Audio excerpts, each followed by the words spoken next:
여러분의 자료들 속으로 함께 들어가는 딥 다이브 시간입니다. 네, 안녕하세요. 오늘은 장자라는 단어, 이거 한번 제대로 파헤쳐 보려고 합니다.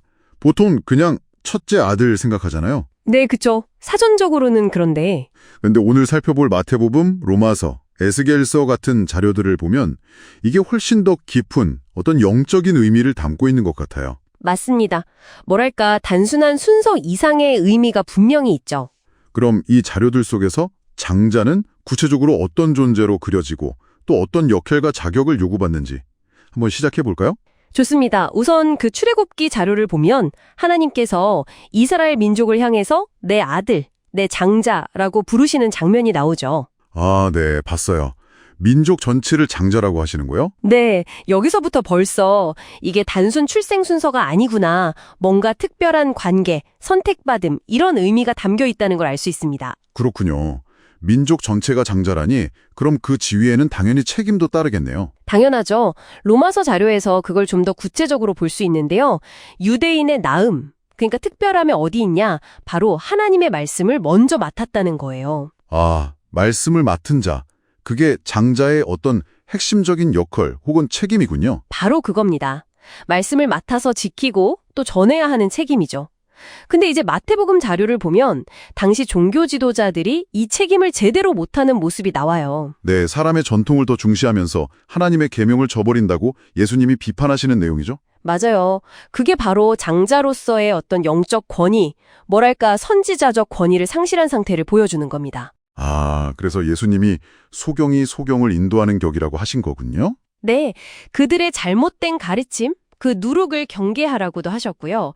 결국 하나님의 말씀을 제대로 깨닫고 지키는 것, 이게 장자의 중요한 자격 요건이라는 거죠. 말씀을 깨닫고 지키는 것. 알겠습니다. 그럼 그 책임이나 역할이 좀 더 구체적으로 묘사된 부분도 있나요? 그럼요. 에스겔서에 나오는 파수꾼 비유가 아주 대표적입니다. 파수꾼요? 아, 성벽 위에서 적이 오나 안 오나 살피는. 네, 그 파수꾼은 위험을 보면 경고해야 할 의무가 있잖아요. 만약 보고도 경고하지 않으면 그 책임이 파수꾼에게 돌아가죠. 무서운 책임이네요. 마찬가지로 장자는 하나님의 말씀을 통해 사람들에게 영적인 위험을 알리고 죄에서 돌이키도록 경고해야 하는 그런 파수꾼의 사명이 있다는 겁니다. 파수꾼으로서의 책임. 그런데 아까 이스라엘 전체가 장자라고 하셨는데 출애굽기에 보면 제사장 나라가 되길 원하셨다는 내용도 있잖아요. 이것도 연결되나요? 네, 아주 밀접하게 연결됩니다.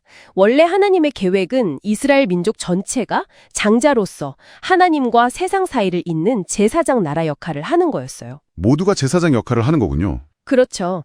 말라기서 자료를 보면 이상적인 제사장의 모습이 나오는데 생명과 평강의 언약을 지키고 진리의 법을 가르치고 사람들을 죄에서 돌이키게 하는 역할이죠. 네네. 이게 바로 장자, 즉 말씀을 맡은 자가 감당해야 할 모습이라는 겁니다. 이 말씀을 통해 하나님의 통치가 이루어지고 이걸 거부하면 결국 심판을 받게 된다는 경고도 있고요. 말씀을 맡은 책임, 파수꾼, 제사장 역할. 정말 장자라는 개념에 많은 의미가 함축되어 있군요. 네, 그렇죠. 아브라함의 씨가 다 그의 자녀가 아니라 이거는 혈통이 전부가 아니라는 뜻 아닌가요? 맞습니다. 아주 정확히 보셨어요. 성경은 분명히 육신적인 혈통과 영적인 자격을 구분하고 있습니다. 아, 예를 들면 어떤 거죠? 아브라함의 아들 중에서도 육신적으로 먼저 태어난 건 이스마엘이지만 약속의 자녀는 이삭이었죠. 또 야곱과 에서의 경우도 그렇고요. 중요한 건 누가 먼저 태어났냐는 순서가 아니라 하나님의 약속을 따라 난 자녀라는 겁니다. 아, 약속이 기준이군요. 네, 로마서에서 육신의 자녀가 하나님의 자녀가 아니요 오직 약속의 자녀가 씨로 여기심을 받느니라 이렇게 명확하게 말하죠. 결국 이 약속의 자녀는 말씀으로 거듭난 사람들을 의미하는 거고요. 그렇군요. 혈통보다 약속과 말씀. 그러면서 신약으로 와서 요한복음 자료를 보면 예수님을 영접하는 사람들에게는 혈통과 상관없이 하나님의 자녀, 그러니까 영적인 장자가 되는 권세를 주셨다고 하잖아요. 이게 그럼 최종적인 그림인가요? 네, 그렇다고 볼 수 있습니다.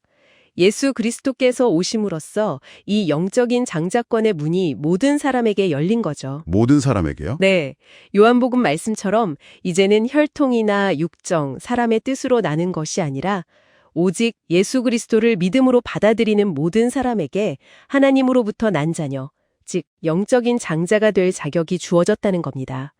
믿음이 새로운 기준이 된 거죠. 와, 그러니까 오늘 자료들을 종합해보면 성경에서 말하는 장자는 단순히 먼저 태어난 사람이 아니라 하나님의 말씀을 맡아서 지키고 선포하는 파수꾼이자 제사장으로서의 영적 책임을 지닌 존재, 그리고 더 나아가서는 그 약속과 믿음을 통해 하나님께로부터 영적으로 태어난 존재, 이렇게 정리할 수 있겠네요. 정확합니다. 육적인 조건을 넘어서는 영적인 책임과 자격, 그리고 믿음이 핵심이라고 할 수 있겠습니다. 이 개념 자체가 상당히 혁명적인데요. 네, 그렇죠. 자, 그렇다면 오늘 우리가 함께 살펴본 이 장자의 개념, 특히 하나님의 말씀을 맡아 영적인 책임을 진다는 이 부분이 오늘날을 살아가는 여러분의 삶이나 혹은 속한 공동체 안에서는 어떤 의미로 다가오는지 한 번쯤 깊이 생각해 보시는 것도 좋지 않을까 싶습니다. 네, 오늘 딥다이브는 여기까지입니다.